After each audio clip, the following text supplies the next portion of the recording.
اللہ تعالیٰ نے شعبان کو رمضان کا مقدمہ بنایا، اور یہ روایت مشہور ہے کہ جب نبی کریم صلی اللہ علیہ وسلم رجب کا چاند دیکھتے تھے تو یہ دعا فرمایا کرتے تھے کہ اللہم بارک لنا فی رجب و شعبان وبلغنا رمضان، کہ اللہ ہمارے لیے رجب کے مہینے میں بھی برکت عطا فرمائیے اور شعبان کے مہینے میں بھی برکت عطا فرمائیے۔ وبلغنا رمضان، اور ہمیں رمضان تک پہنچا دیجیے، یعنی ہماری عمر اتنی ہو جائے کہ ہم اپنی زندگی میں رمضان پالیں اور رمضان کی نعمتوں اور برکتوں سے مستفید ہوں۔ تو اللہ تعالی ہم سب کو رمضان تک پہنچائے اور اس کی برکتوں سے مستفید ہونے کی توفیق عطا فرمائے۔ شعبان چونکہ اس رمضان کا مقدمہ ہے، اس لیے رسول کریم سرور عالم صلی اللہ علیہ وسلم سے اس بارے میں کچھ سنتیں منقول ہیں۔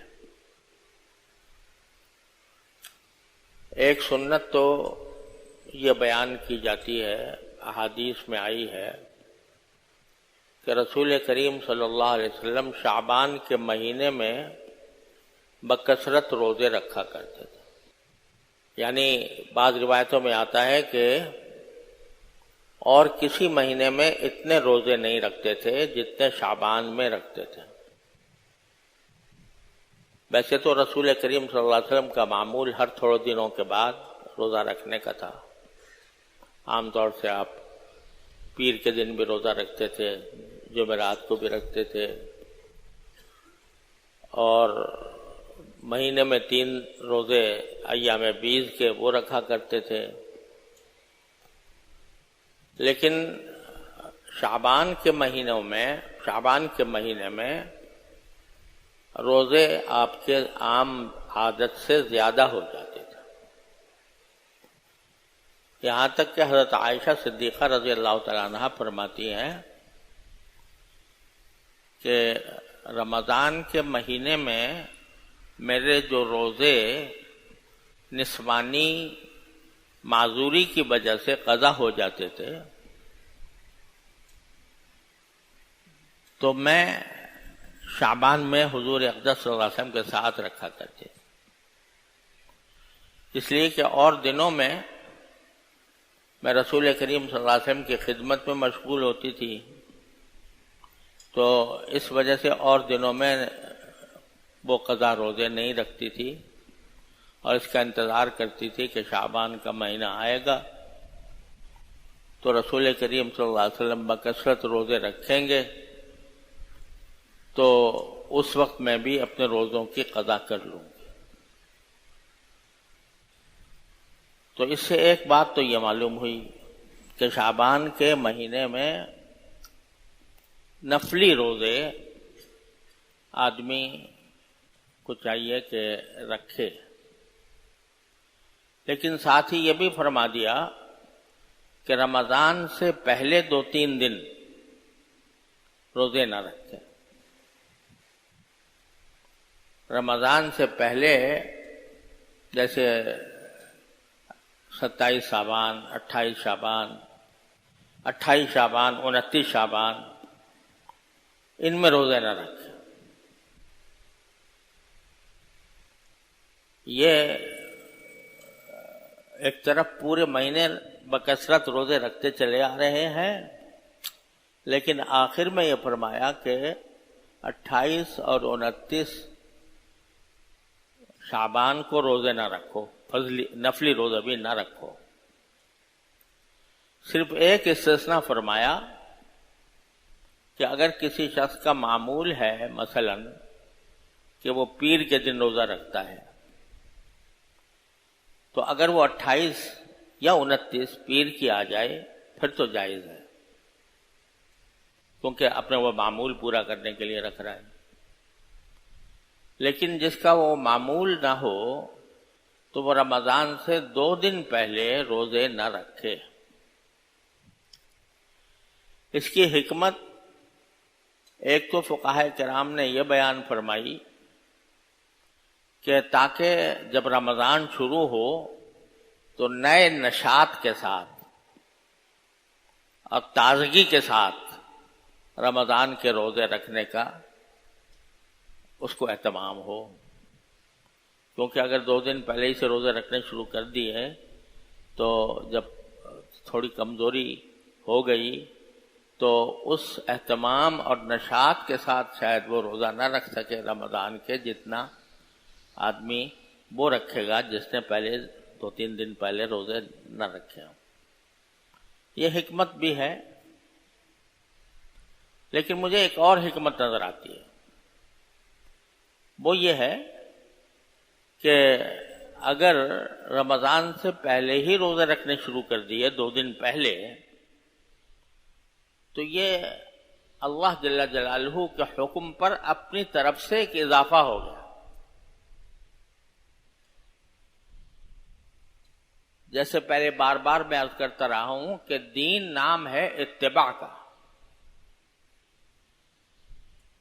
جو اللہ تبارک و تعالیٰ کا حکم ہو، جس وقت جو حکم ہو، اس کا نام ہے دین، اتباع۔ جب کہا جا رہا ہے کہ روزہ رکھو تو کھانے پینا چھوڑ دو، جب کہا جا رہا ہے کھاؤ تو اب کھاؤ۔ اگر اس وقت آدمی نہیں کھائے گا بلکہ کھانے پینے سے پرہیز کرے گا، نہ صرف یہ کہ ثواب نہیں ملے گا، گناہ ہوگا الٹا۔ دیکھیے سحری کے وقت میں حکم یہ ہے کہ سحری جتنی دیر سے کھاؤ اتنا اچھا،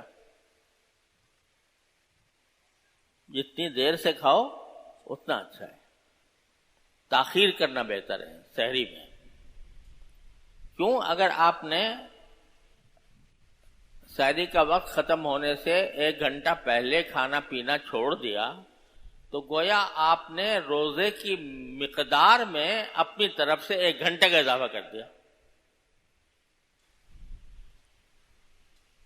حالانکہ یہی ہوا نا، کھانا پینا چھوڑے رکھا، لیکن اگر روزہ فرض کرو 13 گھنٹے کا ہو رہا تھا، 14 گھنٹے کا ہو رہا تھا، آپ نے 1 گھنٹہ پہلے چھوڑ کے 15 گھنٹے کا کر دیا اس کو، تو اللہ تعالیٰ تو کہہ رہے ہیں 14 گھنٹے کا رکھو، تم نے 15 گھنٹے کر دیا، تو یہ اتباع نہ ہوا۔ وہ تو دین نام ہے، جو حکم جس وقت آئے اس کے آگے سر تسلیم خم کر دینا، نہ بھوکا رہنا مقصود، نہ کھانا کھانا مقصود تو اوپر والے کی حکم کی تعمیل میں ہے۔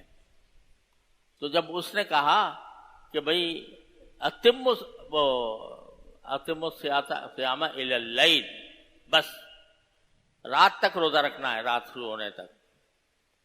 وَأُحِلَّ لَكُمْ لَيْلَةَ الصِّيَامِ الرَّفَثُ إِلَىٰ نِسَائِكُمْ، رات میں سبھی کچھ جائز ہے، جو روزے میں منع ہو گیا تھا سب جائز ہو گیا رات میں۔ اب اگر آپ نے سحری دیر سے کی، نہیں جلدی کر لی اور 1 گھنٹہ پہلے اپنا کھانا کھا پی کے فارغ ہو گئے، تو گویا آپ نے اپنی طرف سے 1 گھنٹے کا اضافہ کر دیا۔ اسی کا نام بدعت ہے۔ بدعت اسی کو کہتے ہیں کہ اپنی طرف سے دین میں کوئی اضافہ کر دینا، دین سمجھ کر۔ اگر دین سمجھ کر کہ بھئی یہ مستحب ہے، مثلا کوئی شخص یہ سوچے کہ بھئی پہلے سے سحری کھا کے سو جانا، پہلے سے سحری کھا کے سو جانا اور سحری بند کر دینا یہ مستحب ہے، بہتر ہے، تو یہ بدعت ہے، گناہ ہے۔ اور اگر مستحب نہ سمجھے، ویسے ہی عادتاً چھوڑ دیا 1 گھنٹہ پہلے، تو اس کو ہم گناہ تو نہیں کہیں گے، بدعت بھی نہیں کہیں گے، لیکن شریعت کا مکمل اتباع نہ ہوا، اس وجہ سے اس میں کراہت ہے۔ آخر وقت تک کھاتے رہو. کیوں؟ اس لیے کہ اللہ نے کہہ رکھا ہے کھاؤ. تو اپنی طرف سے تم پابندی اپنے اوپر عائد کر لو اللہ تعالیٰ سے آگے بڑھ کے، تو یہ کوئی دین نہیں. اسی طرح افطار میں حکم یا جلدی کرو. افطار میں جلدی کرنے کا حکم ہے کہ جب سورج غروب ہو گیا اور دن گزر گیا تو اب حکم ہے جلدی سے جلدی افطار کرو. کیوں؟ اس لیے کہ اگر دیر کرو گے افطار کرنے میں تو اس کا مطلب یہ کہ تم نے روزے کی جو مقدار اللہ تعالیٰ نے مقرر فرمائی تھی اس میں تم نے اضافہ کر دیا اپنی طرف سے. تو یہ اللہ تعالیٰ کے حکم کی تعمیل نہیں ہو رہی، یہ اپنے نفس کی تقاضے پہ عمل ہو رہا ہے. اس واسطے سحری تاخیر سے کھاؤ، افطار جلدی کرو، تاکہ جو روزہ رکھ رہے ہو وہ ہمارے حکم کی تعمیل میں ہو. جب ہم نے کہہ دیا کہ بند کر دو، بند. جب ہم نے کہہ دیا کہ اب کھاؤ، تو اب کھانا ہی فرض ہے، کھانا ہی فرض ہے. اس لیے کہ اللہ تعالیٰ کا حکم آ گیا تاجیل افطار. تو اسی طرح یہ جو فرمایا گیا کہ رمضان سے پہلے 2 دن تک روزے نہ رکھو، 2 دن روزے نہ رکھو، اس میں ایک حکمت تو وہ ہے جو میں نے بیان کی اور حضرات فقہاء کرام نے اکثر وہی حکمت بیان کی ہے. لیکن ساتھ ہی یہ حکمت بھی ہے کہ اگر تم نے رمضان کے علاوہ 29 سے 30 روزے فرض کیے نا، اب تم نے اپنی طرف سے 2 روزے اس کے ساتھ ملا کے رمضان کے روزوں کی مقدار 31 کر دی یا 32 کر دی، تو یہ اللہ تعالیٰ کے حکم کے خلاف ہوا. لہذا کہیں ایسا نہ ہو کہ نام تو تم نفلی روزے کا رکھ رہے ہو لیکن مشابہت اس سے پیدا ہو جائے کہ تم نے اپنی طرف سے 2 روزے کا اضافہ کر دیا. تو جس طرح اللہ تعالیٰ کے حکم میں کمی کرنا ناجائز ہے، اسی طرح اللہ کے حکم پر اضافہ کرنا بھی ناجائز. وضو کے اندر اللہ تعالیٰ نے 3 مرتبہ ہاتھ دھونے کا، ہاتھ، پاؤں، چہرہ، پاؤں، یہ سب جو دھونا، کتنی مرتبہ؟ 3 مرتبہ. وہی سنت ہے. اب اگر کوئی آدمی کہے یار 3 مرتبہ سے میں 4 مرتبہ دھو لوں، 5 مرتبہ دھو لوں، تو یہ چوتھے 5ویں مرتبہ جو دھوئے گا یہ نہ صرف یہ کہ سنت نہیں ہوگا، گناہ ہونے کا بھی اندیشہ ہے. کیونکہ حدیث میں رسول کریم صلی اللہ علیہ وسلم نے فرمایا کہ فَمَنْ زَادَ عَلَى هَذَا اب ازداد فقد اساء وتعدى وظلم. جو 3 مرتبہ سے زیادہ دھوئے اپنے عضو کو وضو کے اندر، اس نے برا کیا، اس نے زیادتی کی، اس نے ظلم کیا. کیوں بھائی؟ اگر چوتھی مرتبہ دھو لیں تو چوتھی 5ویں مرتبہ دھو لیں تو اور زیادہ ہی کچھ صفائی ہوگی نا. اور مخصوص صفائی ہے. جو لوگ حکمتیں بیان کرتے ہیں کہ وضو کی حکمت یہ ہے کہ بھائی صفائی ہوتی ہے، ٹھیک ہے حکمت ہوتی ہے، لیکن اسی وقت ہوتی ہے جب اللہ تعالیٰ کے حکم کے مطابق چل رہا ہو بندہ. اپنی طرف سے اضافہ کر لیا، 3 کے بجائے 4 یا 5 مرتبہ، تو اتنے الفاظ استعمال کیے، قد اساء وتعدى وظلم. اس نے برا کیا، زیادتی کی، ظلم کیا. کیوں؟ اس لیے کہ میرے بھائی تم اپنی خواہش کے پیروکار نہیں ہو، کسی کے حکم کے متبع ہو. جب تک اس کا حکم ہے، جو حکم ہے جس وقت ہے، اسی کے اوپر عمل کرنا ہے دین. اور اپنی طرف سے اضافہ کر لینا یہ دین نہیں ہے. یہ انسان کو اللہ بچائے رفتہ رفتہ بدعت تک لے جاتا ہے. اور کل بدعت ضلالہ، اور ہر بدعت گمراہی ہے. لہذا یہ جو فرمایا کہ 2 دن پہلے یعنی روزے نہ رکھو، اس میں بھئی سارے مہینے تو روزے رکھتے آ رہے ہیں نا. حضور اقدس صلی اللہ علیہ وسلم میں نے ابھی بتایا کہ اکثر و بیشتر روزے رکھتے تھے شعبان کے مہینے میں. جب رمضان آنے لگا تو 2 دن چھوڑ دیے. یہ کیوں چھوڑے؟